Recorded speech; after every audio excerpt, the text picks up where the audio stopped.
Okay, today we are going to do a short little cute review of this short little cute book called The Thorn and the Blossom, a two-sided love story by Theodora Goss. I hope that's how you say your name. So this book is absolutely adorable. It's really cute. First of all, just the cover is beautiful and aesthetically wonderful. It's covered in flowers, which is nice. But the good thing about this, the really interesting part about this book for me, is that it comes in this little box, and is that it's an accordion book, so it opens on one side, and then if you flip it over, it also opens on the other side, and each side contains the other half of the love story. So one side is from Brendan's perspective, so the man in this love story.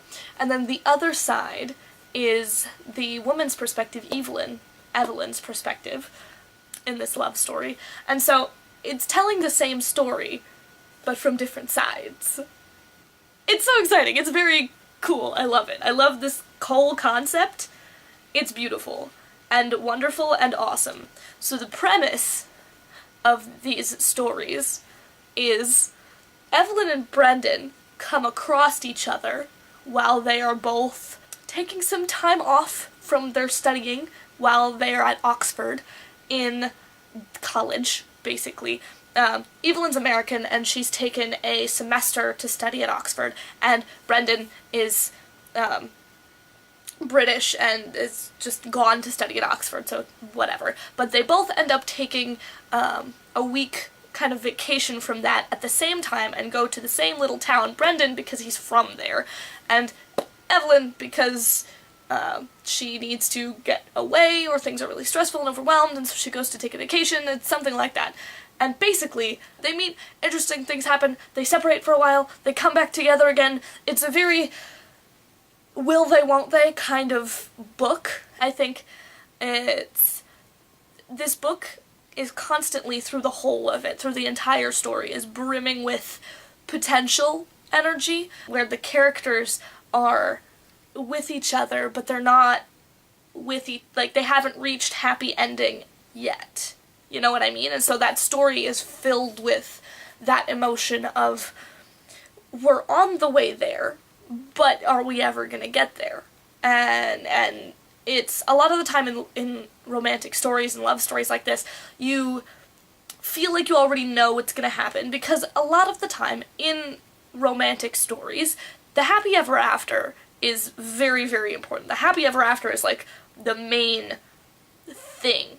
Like, that's what you go to a romance for. You don't go to a romance novel to say, oh yeah, at the end of this I want them to have a really tragic ending and never, end up together. You're in it to see their relationship progress positively, and see them overcome obstacles, and feel like there's hope.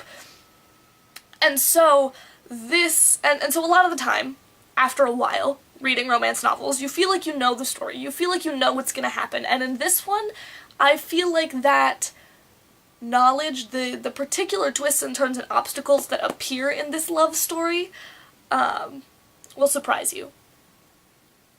And no spoilers, while it does end positively, it's not what you're expecting, which I also love. I really enjoy being surprised, because after a solid, high school and college, and basically my whole life, reading stories and studying literature, unexpected is a breath of fresh air in many respects, because you kind of come to know what's popular, what's gonna happen, story beats and arcs, and what you get good at picking up hints. And so when something is able to surprise me, I really love it. And this book was definitely able to surprise me. Other positive things, there's this, the book itself is beautiful. The physical object of the book, if that's something that you're really interested in, it's beautiful. The box, the front is beautiful, but also these covers are really nice and beautiful hardcover with really, gorgeous end papers, and there's illustrations at the beginning and the end of each perspective. And so just the design of this book is also really just lovely and adds to the aesthetic of the book, which I really like. Plus, both of the characters are scholars of English. They're both kind of medievalists, but they're scholars of English, and so the whole book is about English scholarship and literature, as well as the love story. So, like, that calls to my heart and my soul. So, like, yeah, I would recommend this to anybody in an academic love story state of mind, really. I think it's cute, it's short, it's fun. This took me about 2 hours to read over the course of a couple of days, because I had a lot going on in those couple of days.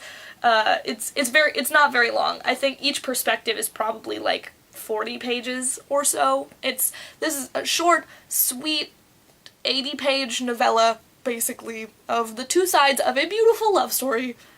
And it's wonderful and literary, and I love it, basically. It's very, very good. So I give this book overall, this is going on my 5 stars for the year because of the whole picture of it and the whole concept of it. It didn't reach the heightened emotions of some of my other 5 stars, but it is beautiful. It's simplistic in a way, but very, very complicated in another way, and I think it's very easy to read into and analyze symbolically and literarily and all of those things.